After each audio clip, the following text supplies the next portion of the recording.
last Sunday. And we are hoping that that will be the last of it. But of course, we are continuing to monitor yung ating mga embassy, lahat ng mga attaches natin ay patuloy na umiikot at at kinokontak yung ating ang mga Filipino workers sa iba't ibang lugar. At dahil ito ay hindi madaling gawin dahil as you know, patuloy ang pagbobomba ng mga area na ito at nagsasagutan na. Iran, binobomba sila ng Israel, ang Iran binobomba ng Israel at saka ng US. Ang Iran naman ay sumasagot at kung saan-saan na, dumawak na ang mga area na tinatamaan ng mga missile, ng mga bomba ng Iran. At yung mga sinasabi nating hindi apektado noon, medyo tinamaan na ngayon. And that is why we meron tayong mga pinaplano dapat na mga ruta kung saan natin mailabas ang ating mga kababayan, mga overseas workers. Ngunit yung mga rutang yan ay sumara na dahil nung una, hindi naman sila binobomba. Ngayon, binobomba na. So, kaya very, very fluid ang situation. Kaya patuloy namin monitor. We are in continuous contact, constant contact with our labor attaché, of course, our ambassadors, our labor attachés, and our defense attachés para malaman kung ano ba ang sitwasyon. Unang-una, meron na tayong mga request na for repatriation. Halo-halo ito. Meron dito yung talagang pauwi na, natapos na ang kanilang trabaho, natapos na ang kanilang kontrata, pauwi na dapat sila talaga. Yung basically dahil nagsara lahat ng airport, walang lumilipad na eroplano, na-stranded sila. At yung isang grupo naman ay yung mga tiga doon na gustong lumabas at umalis doon sa danger area.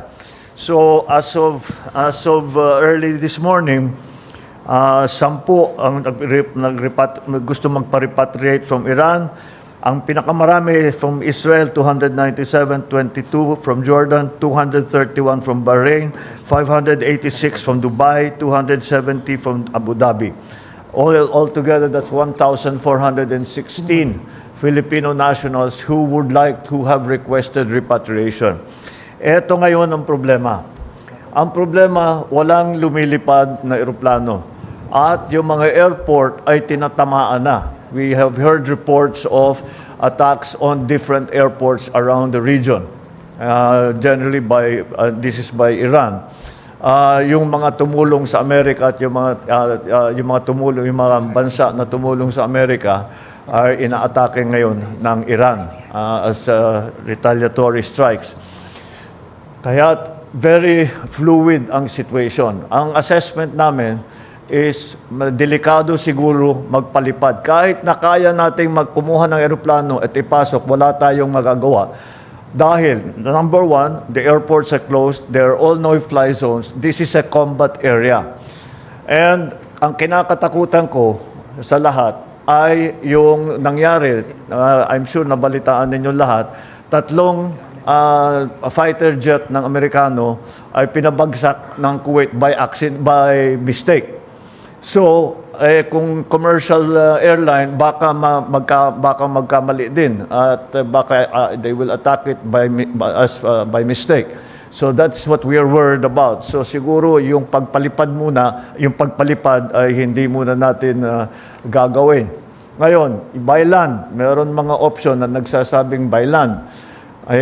Yun din ay delikado din dahil kung magkaroon ng friendly fire incident, alam mo pagka may putukan, it is an active combat zone. Pag nakakita ka ng maraming sasakyan, baka bombahin yun. Because they will misidentify it as some hostile movement. So that is also dangerous. Although that will be the best option that we will have in the immediate future. Dahil nga kinakatakutan pa natin yung pagpalipad. So ang advice na binibigay natin sa ating mga kababayan ay maghanap kayo ng safe place at doon kayo muna at you stay there and you stay in a safe place and stay indoors and stay away from areas of danger. Sa ngayon, we have the most dangerous area for our people right now would be Israel. Dahil tuloy-tuloy ang attack sa Israel. But the situation is Israel, dahil sanay sila sa gera, marami silang mga bomb shelter na pwedeng pagtaguan. At yun ang naging advice namin sa ating mga kababayan, doon muna kayo. Para maging mas maginhawa para sa kanila, kumuha tayo ng nakipag-usap tayo sa mga iba't ibang hotel na malapit doon sa bomb shelter, na doon sila muna pumunta, doon sila muna, at pagka may air raid alarm, tumakbo muna sila sa bomb shelter. And that is the advice we have given to our nationals in Israel and also our nationals everywhere else. Na if you are in a safe place, kung malayo naman kayo, just stay put and be safe. And we will slowly try to find ways. For those who want to be repatriated, we will find ways to get you out safely. And that is the key thing here. Pinakauna nating tinitignan ay dapat ligtas sila, hindi sila magkaproblema, hindi sila ma-attack dahil sa misidentification, dahil nga tuloy-tuloy ang pagbomba, missile attacks, drone attacks, and we already have seen friendly fire incidents in the past day. So kailangan natin bantayan yon. So right now, safety first for our people, and they are in constant contact with our embassy staff, both and the families of those who are working and living in the Gulf countries. Meron silang hotline with the Department of Migrant Workers and also with the DFA para maitanong naman nila kung anong kalagayan ng kanilang mga kamag-anak. The other thing is yung contact, may telepono pa. So they can actually call their own their relatives or their friends and see if they are okay. And kung kailangan, kung wala silang makontak, yung mga kamag-anak nila ang magsasabi sa atin na delikado yung mga tao natin in this place, pwede niyong puntahan at dalhin ninyo sa safe place. So in general, that is the situation right now. We are of course on 24/7 alert.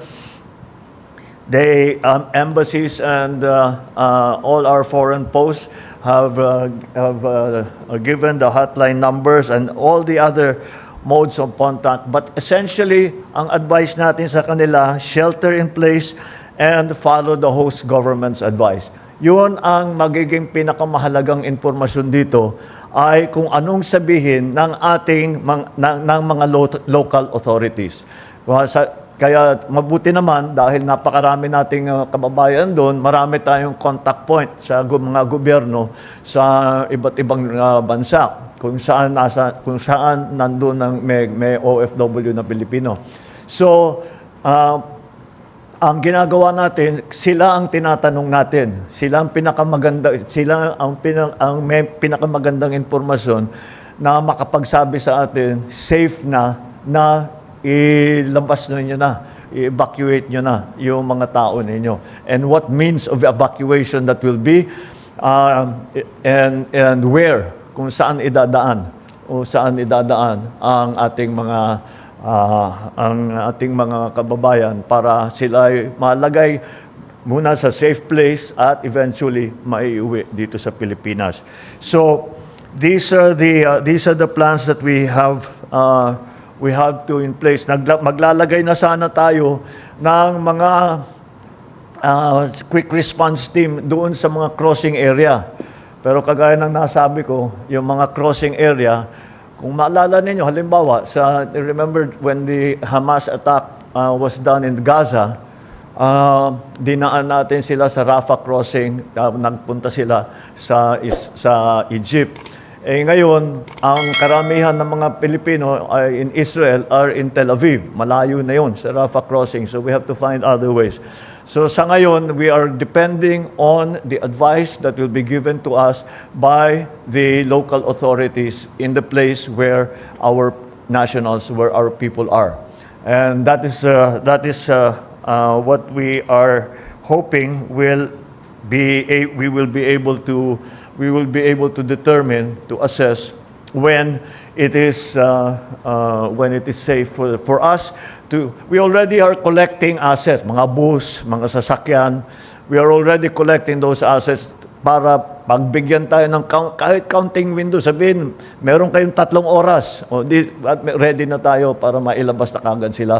O yung mga kababayan natin, there's another thing that we're doing, yung mga kababayan natin, mga workers natin na nasa areas kagaya ng mga oil refineries sa Saudi.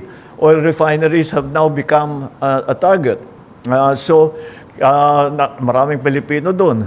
So in the other places that are danger areas where there are plenty of Filipinos, nilalabas din natin sila doon to bring them to a safer place. So yun ang ating ginagawa for now within the area. Mahirap pa talagang pumasok at lumabas doon sa area na yan. Dahil ang lumilipad lang ngayon ay ang mga fighter jet at saka drone at saka missile. Kaya it's not a place that you would want to put in a civilian aircraft to take out our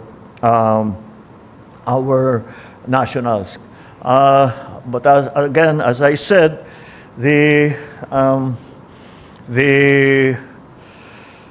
situation is changing by the minute, by the hour. Kaya we just have to be in very good and close contact with the local authorities so that they can give us. But we are also talking to our friends in the United States, our friends in Israel, so that they can give us an idea. Hindi sila magsasabi kung ano yung gagawin nila, pero they can give us advice. Huwag kayong munang papasok dito sa lugar na ito dahil magulo pa dyan. Huwag kayong papasok. O dito, medyo safe na dito, etc. So, lahat ng ating kayang kausapin para magbigay ng impormasyon sa atin, para naman maging safe ang ating mga kababayan ay ating ginagawa. The other aspect that we met about today was about the economic impact that this will have on us. As you can imagine, the prices of oil have already taken a adjustment upwards. It went all the way up to 82 pesos. $82 initial shock. Pero they closed out at 76.50. So nag-adjust na pababa. So that is expected. First of all, let me assure everyone that we have sufficient supply of oil. Meron tayong stockpile that are approximately 50 to 60 days in terms of gasoline, in terms of fuel oil, and in terms of kerosene. So that is let me immediately allay the fears of everyone that our supply of oil-derived product oil products, oil-derived product, even fertilizer is something that we had to look at, and we have sufficient supply. Let me look at the precise numbers. For our stockpiles are diesel, we have 50.5 days. Fuel oil is 51.5 days. Gasoline is 51.5 days.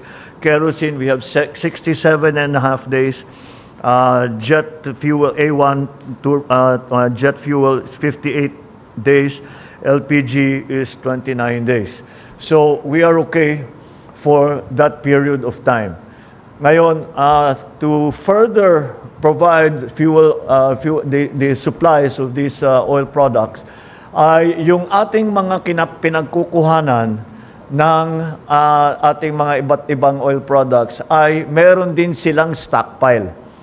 So, hindi pa yun, hindi nalabas, hindi pa nila ina-export. So, that is another potential supply for us.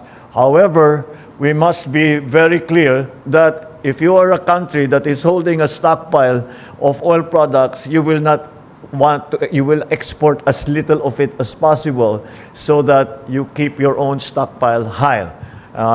While this crisis is going on, while we do not know what is going to happen. However, beyond that, of course, there will be a great effect on the oil prices that we are facing here. We have already seen the reaction on oil products, sa crudo, sa gasolina, sa LPG, at naramdaman na kagad, and that's again expected. So we have put together some scenarios. We cannot know. We have heard many estimates kung gaano katagal ito. Ang naririnig natin coming out of the United States is 4 to 5 weeks. Hopefully, it will be less. And hopefully, before the 4 to 5 weeks, the level of intensity of the fighting will come down. In other words, the commerce will proceed in a more or less normal way, number one. And secondly, that the oil production will start to normalize. And hopefully, of course, this is our hope, sooner rather than later, that this will happen. However, in the scenario that Dubai crude it comes between between $80 and $90 per barrel, and this lasts for 2 months, we have identified, and assuming that Iran exports continue, although I don't think that is a fair assumption anymore, because that's going to be the first place that people the attacks will occur. So the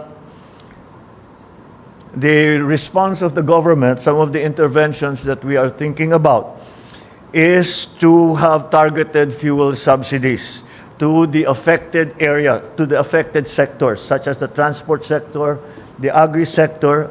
The agri-sector comes into play because fertilizer is a petroleum derivative that comes from the oil, and for fisher folk. As soon as oil prices breach $80 per barrel, meron na tayong gagawin, and we will use several of the funds. We will use the funds. For example, we will use the Pantawid Pasada program and the subsidy for farmers and fisher folk. We are also trying to look at the possibility of easing the transport cost burden to the to workers, for the traveling public, providing maybe no fare bus rides along major routes, and maybe to hold fares down on the transport, our public transport facilities. And of course, we are now going to look for whatever subsidies we will need to provide, so that hindi naman masyadong maramdaman ng working public ang pangyayaring ito. There is also a proposal that we will examine further. I am going to talk to the leaders in both the House and in the Senate to maybe, this is not yet a sure thing, but this is something that we are discussing, and it could be helpful, is to give me, the President, the authority to reduce excise tax on petroleum products should Dubai crude exceed $80 per barrel. And that wala pa tayo doon. But if in case that happens, then maybe this is something that we will have to, this is one tool that we will have to have. So I will discuss it with the leadership of Congress and to see it is going to be an emergency measure. It is not going to be a permanent measure. It will be something that we will dispose of as soon as the crisis is over. And there has been a coordination between the Department of Energy and the oil companies that whatever price increases they are going to institute, that they be done in a staggered manner. Wag bigla, para hindi naman biglang tataas ang presyo ng petroleum products ng langis. Ito ay yung mga produkto na ginagamit ng taong bayan ay dahan-dahan lang paaakyatin. And that will hopefully become a little bit less less of a problem to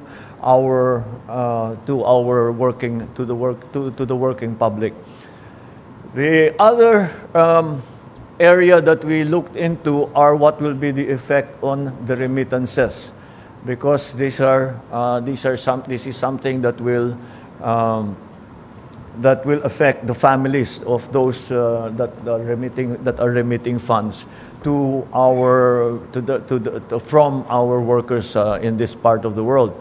Karamihan ng remittances natin ay talaga diyan galing. Yan ang pinakamalaking working group natin na nandun. Hindi nila kasama ang pamilya nila kung hindi nagre-remit ng pera dito sa Pilipinas. It's a bit of a mixed bag in the sense that the remittances, it's very, very hard to make an estimate. Right now, most of these places, I would estimate, Sec Hans, would you estimate how many of the workers that are in the Gulf countries are presently working normally? Just a rough estimate. I would say a substantial number, maybe around 80-85%, Mr. President. That's what I'm getting. More or less 80 to 85%. Sinasabi nila, ang report nila sa amin, nagtatrabaho pa rin sila, na pumapasok pa rin sila. Kung hindi sila makapasok, meron silang mga work from home. So yun ang yun ang naging effect doon sa workforce natin sa iba't ibang lugar. The other effect of the other statistic which will have an effect on remittances is going to be the exchange rate between the dollar and the peso. So we will just have to watch that very, very closely and to see what the effects are. That's why tawag ko mixed bag. Halo-halo talaga. May aakyat, may bababa. Kasi kung umakyat ang peso, lumalaki ang remittance. Pero kung bababa naman, ang actual na dolyar na pinapadala dito, di bababa. We don't know where that balance is going to end as of now. So we are watching it very closely. And for those who are interested, there is some sensitivity analysis that we have done what the effect is per $1 of per barrel cost will be, and what the effects will be on inflation, what the effects with the debt is here. Sec Arce has provided us with some numbers, but these are very rough estimates on how it will affect the economy.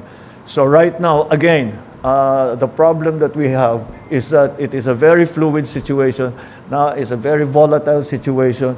The information that we are receiving is limited, as you can imagine, as it is a war zone right now. And so we have prioritized, of course, the safety of our people who are in the war zone. Number one, that's always the number one priority. And secondly, after that, what the effects will be to the working public here in the Philippines, and what are the interventions that the government can take up, which I have laid out for you in a general sense. So we will have more I think each of the departments will, as we find out more, which of the departments all the departments will be able to give you a more detailed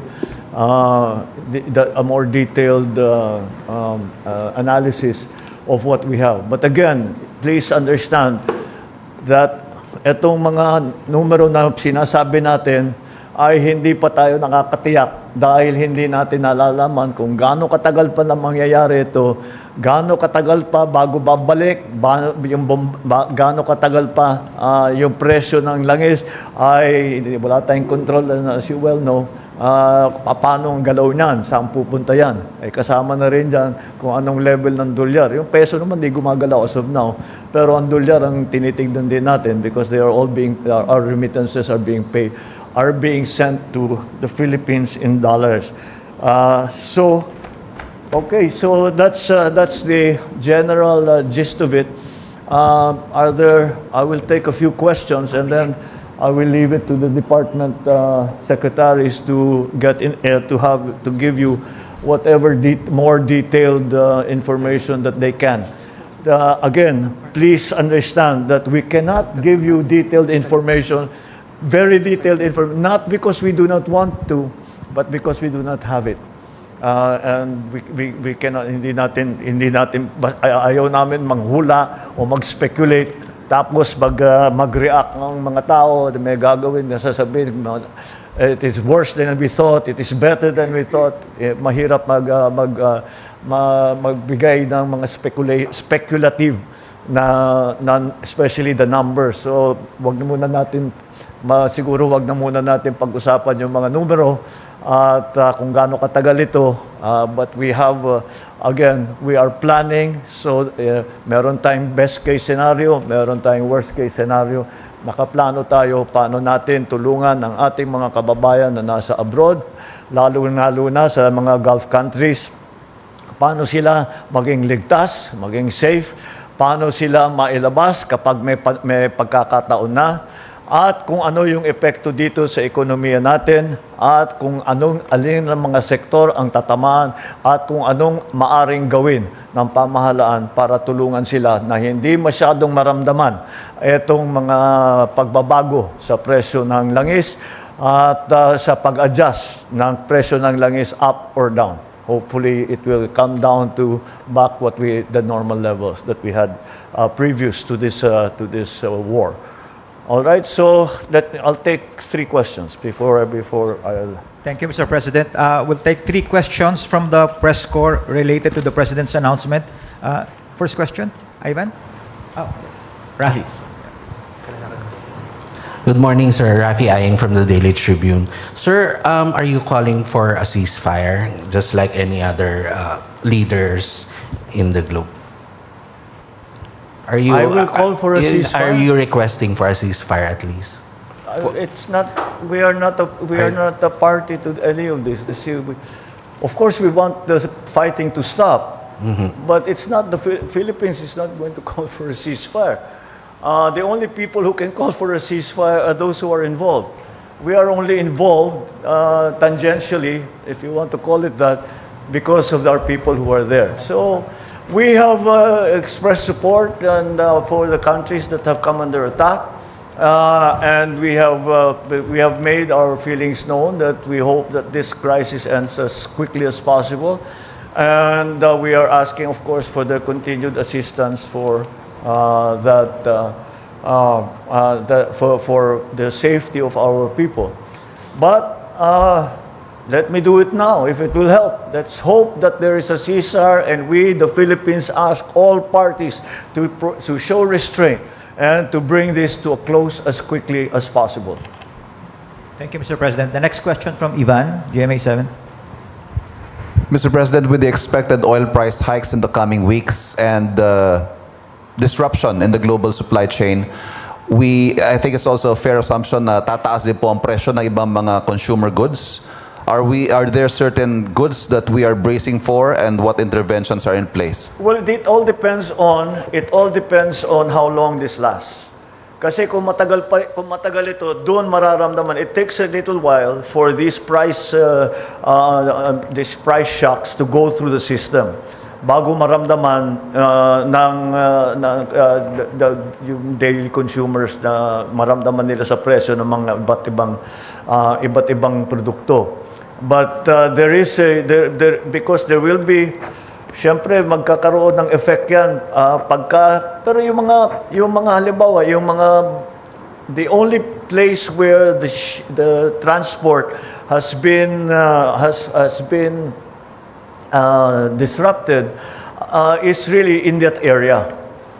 So even if you think about it, yung mga barko na parating na rito, papunta, mag-deliver ng mga goods, they are still traveling towards here. So that's why I'm saying it will take time for any of the effects of the oil price shocks to work through the system. And of course, the prayer that we have is that before they work their way through the system, matapos na ito. So that hindi na masyadong maramdaman ng taong bayan. Thank you, Mr. President. The last question will come from Ann Soberano from Radio Bombo. Mr. President, good morning po. Mr. President, kung magtuloy-tuloy po ang pagtaas ng presyo ng crudo sa world market dahil sa tensyon sa Middle East, ano po ang contingency plan ng gobyerno sakaling magpatuloy ang pagtaas ng presyo ng crudo sa world market? Nabanggit nyo rin po kanina na magbibigay din po kayo ng subsidy sa fuel assistance sa mga sektor ng transport and agriculture. So sa harap po nito, Mr. President, posibleng sustained oil price shocks, paano po babalansehin ng inyong administrasyon ang energy security, price stabilization, at fiscal sustainability? Well, I explained a little bit kanina, naipaliwanag ko na ng kaunti yung aming na mga intervention kung tawagin. Kapag ito ay ang presyo ng langis ay lumampas na sa $80 per barrel. So, yun na nga yung sinasabi ko, magpo-provide tayo ng subsidy para sa ating yung mga sektor, sa sektor ng ekonomiya na talagang maapektuhan, na mabigat. At yun ang nabanggit ko ay number one, of course, the transport sector. At saka ang ating lahat ng gumagamit ng langis, but then, and that is of course that goes to everybody, but depending again on the price increases or decreases and the adjustments that will happen and how long those prices will be sustained or will last. Depende yan kung masyadong matagal, iba yung gagawin natin. We are already looking into adjusting, hopefully, the excise tax on fuel, on the other elements na financially magagawa natin to lower the prices of other goods. But even in the worst case scenario, I think that we will be able to provide at least some support to those critical sectors, and I hope that this is something that we will not have to do. We are still hoping and we are still praying that this doesn't last too long, and I hope and pray that our people will remain safe and that we will be able to weather this very difficult storm that is become global in scope. Kaya't marami naman tayong hinahanda kung ang ating panalangin ay hindi mapabigyan at talagang patuloy pa rin ang labanan. Marami naman tayong mga interventions. The other thing that I missed is that we have given instruction and to all government offices to find ways to be more to save on energy. That applies, panawagan ko na rin ito sa taong bayan. Maghanap tayo ng paraan upang mabawasan ang ating paggamit ng lahat ng mga sources of energy natin. Ito ay hindi pa, kagaya ng sabi ko, sapat naman ang supply natin. Ngunit ay baka sakali, ito ay kakailanganin natin gawin ito upang mabawasan nga ang pagbayad dahil tataas nga ang presyo. At hindi lamang sana sa government offices, but we have issued a directive to all the government offices to find ways, excuse me, to find ways to save energy in every ways, yung mga unnecessary travel, yung mga carpooling, yung mga bagay-bagay na ganyan. And these are things that that the general public can do. We encourage the use of public transport, private vehicles. Punuin naman ninyo yung sasakyan ninyo. Huwag yung isang tao lang ang gumagamit. All of these things can come together. We will give further guidance in terms of that. We will give further guidance. We will make public service announcements to make suggestions to people kung ano yung pwede pa nilang gawin para mabawasan ang kanilang paggamit ng energy. So that is the situation as we have it right now. Thank you all for coming in on this for this very rapidly called press conference. Magandang umaga sa Thank you inyo very lahat. much, Mr. Thank you. President. Malacanang Press Corps, thank you very much. That concludes our press conference this morning. Thank you.